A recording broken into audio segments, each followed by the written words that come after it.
parents fidget in their designer outfits. My father's Rolex caught the light as he checked the time for the third time in 2 minutes. My mother's Chanel perfume filled the small space as she adjusted her pearl necklace, a nervous habit she'd had for as long as I could remember. "Olivia, darling," my mother said with that familiar condescending tone, "are you sure you want to show us your workspace? We could just have lunch at the club instead." I smiled, remembering all the times they'd refused to visit my tiny office over the past 3 years. But today was different. Today they'd practically invited themselves, worried about their precious family reputation after hearing rumors about my financial struggles from their country club friends. "You'll want to see this, Mom," I assured her, pressing the button marked He for Penthouse. "Penthouse?" My father scoffed. "I think you hit the wrong button, sweetheart. Your little tech company surely can't afford." The elevator smoothly ascended the Sterling Tower, one of the most prestigious buildings in the financial district.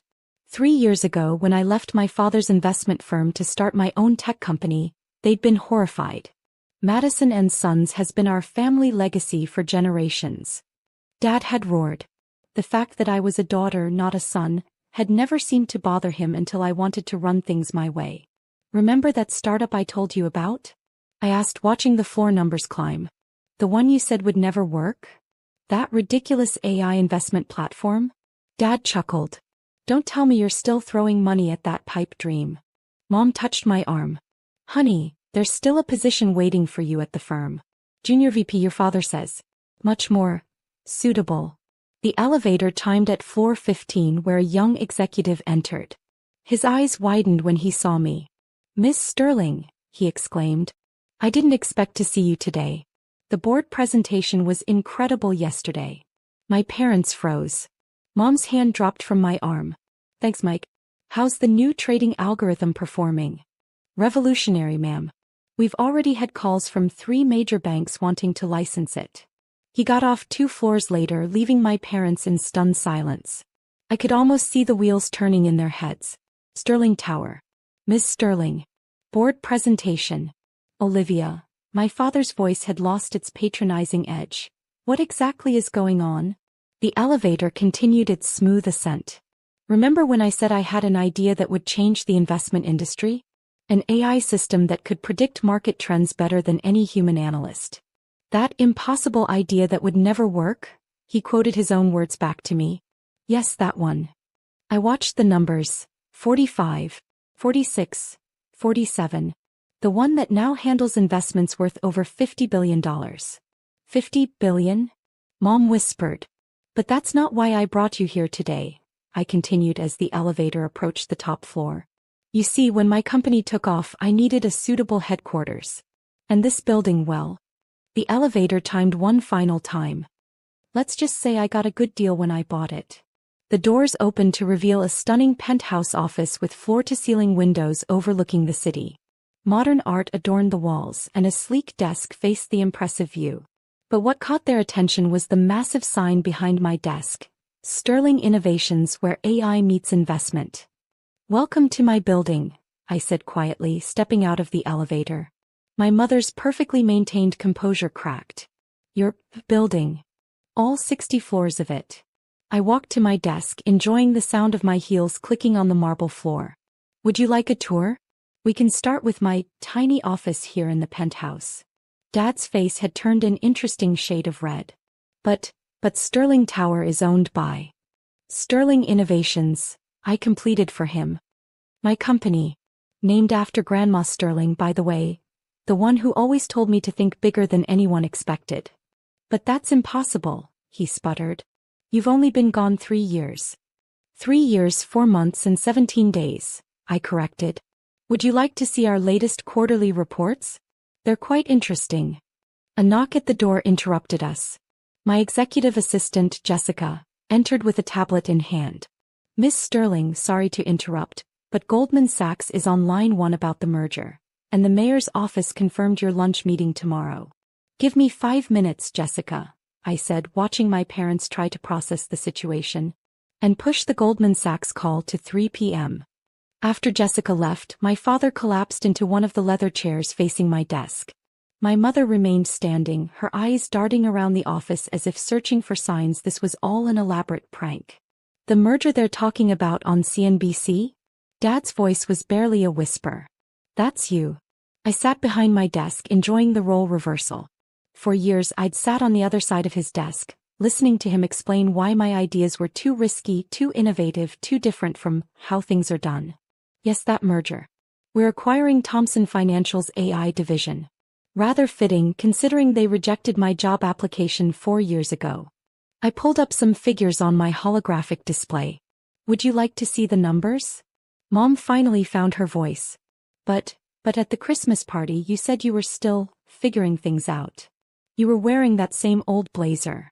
The one you said made me look like a junior associate? I smiled. I wore it on purpose. Just like I kept my old apartment, drove my used car and worked from that small office on the 15th floor. I wanted to succeed on my own terms, not because of the sterling name. But why? Dad demanded, his business instincts finally kicking in. Why hide your success? Do you know how many connections we could have provided? The doors we could have opened. I leaned forward. That's exactly why, Dad. Every door at Madison & Sons was opened by you. Every client came through your connections. I wanted to build something that was entirely mine. But surely after the first year when you started succeeding... Mom trailed off. You mean when I started really succeeding? I stood up and walked to the window. Let me tell you what happened a year into my venture. Our AI made its first major market prediction, a shift nobody else saw coming. We made our initial investors a 500% return in 1 week. I turned back to face them. That same week I overheard you at the club, telling the Hamiltons how worried you were about my failed experiment. How I'd come crawling back to the firm eventually. Dad had the grace to look embarrassed. We were concerned. No, I cut him off. You were embarrassed. Your daughter, the Harvard Business School graduate, was playing with computers instead of following the family path. So I decided to keep playing my role as your unsuccessful child while building something revolutionary. I pressed a button and the wall of screens behind me lit up, displaying real-time market data, AI predictions, and global investment flows. Our AI doesn't just predict markets, it understands them. It sees patterns humans can't comprehend.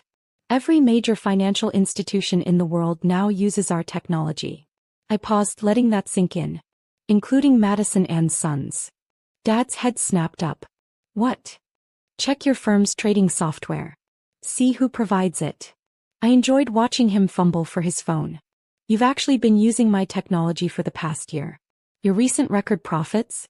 You're welcome. That's impossible, he muttered, but his face told me he was already connecting the dots.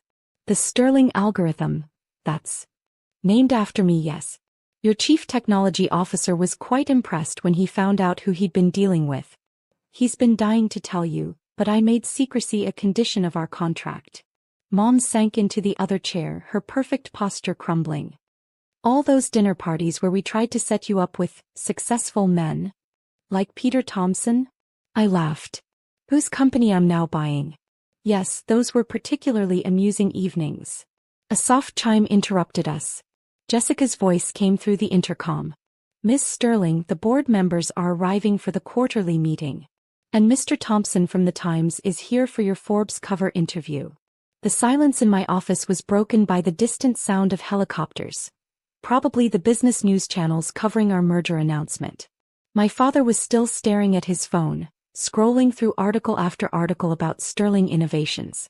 My mother had given up all pretense of composure, her perfectly styled hair now slightly disheveled as she ran her fingers through it repeatedly. The board is waiting, I said, standing up. You're welcome to stay and watch if you'd like to see how your little girl runs a multi-billion-dollar company. Olivia, Dad's voice cracked. The market capitalization of your company, it's larger than Madison & Sons. 10 times larger actually, I corrected him. As of this morning's trading. The boardroom doors opened, revealing a stunning view of the city skyline and a table full of the most powerful people in finance. My parents followed me in, looking shell-shocked as CEOs and financial leaders greeted me with respect and deference. Ladies and gentlemen, I addressed the room, you might recognize my guests. Robert and Diana Sterling of Madison & Sons. They're here to observe. I caught several knowing smiles around the table. My secret had been well kept in high society, But within the financial world, my identity had been known for months. Now, regarding the Thompson acquisition. For the next hour, my parents watched in stunned silence as I led discussions about billion-dollar decisions, technological innovations, and global market strategy. Their daughter, who they thought needed career guidance, was directing the future of global finance. As the board members filed out, congratulating me on the merger, my father finally spoke up. "Why didn't you tell us?" he asked softly.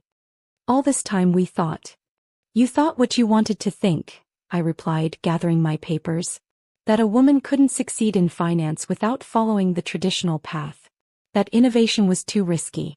That AI was just a trend." "We were wrong," Mom whispered. "So terribly wrong. The funny thing is," I continued, walking to the window, "I tried to tell you. Remember that dinner 3 years ago?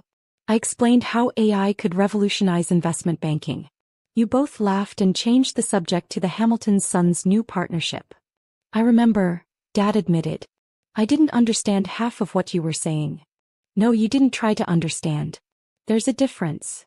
The intercom buzzed. "Ms. Sterling, the Times interview." "Give me a moment, Jessica." I turned to my parents. "I have a cover interview to do. But before you go, there's something else you should know." I handed them a folder. Inside was an offer to buy Madison and Sons. "You're buying our company?" Dad's hands trembled as he read the documents. "Offering to market value plus 20%. Your choice." I straightened my jacket. "You can either join Sterling Innovations as a subsidiary, modernize with our technology and thrive, or continue competing against us with outdated methods." "You'd buy your own father's company?" Mom gasped. "Business isn't personal, remember? Isn't that what you always taught me, Dad?" He looked up from the papers, and for the first time I saw something new in his eyes. Respect. "When do you need an answer?" he asked, sounding more like a businessman than a father. "Take your time. We can discuss it over dinner. At my penthouse apartment in the building next door. The one you never visited because you thought I couldn't afford decent housing." My mother's eyes widened again. "You own that building too?" "Among others." I smiled. "Amazing what you can buy when your AI predicts market trends with 99.9% accuracy." Jessica appeared at the door. "The photographer is ready, Ms. Sterling." "Coming." I turned to my parents. "The choice is yours. Join the future I'm building or stay in the past. Either way, I've proven what I set out to prove, that success doesn't have to follow the expected path." As they walked to the elevator, still clutching the folder, my father paused. "That Christmas party," he said, "when you were wearing the old blazer, you had already bought this building, hadn't you?" "Yes. I signed the papers that morning." He shook his head, a mixture of amazement and regret crossing his face. "We've missed so much of your journey." "You did," I agreed. "But maybe now you can be part of what comes next." As the elevator doors closed on their stunned faces, I straightened my shoulders and headed to the photo shoot. Tomorrow's headlines would reveal my success to the world. But today's revelation to my parents felt more significant somehow. Sometimes the biggest success isn't in the billions you make or the buildings you own, but in the moments when those who doubted you finally see you for who you really are. As I posed for what would become the cover of Forbes, I smiled, thinking of my tiny first office on the 15th floor. I still keep it unchanged as a reminder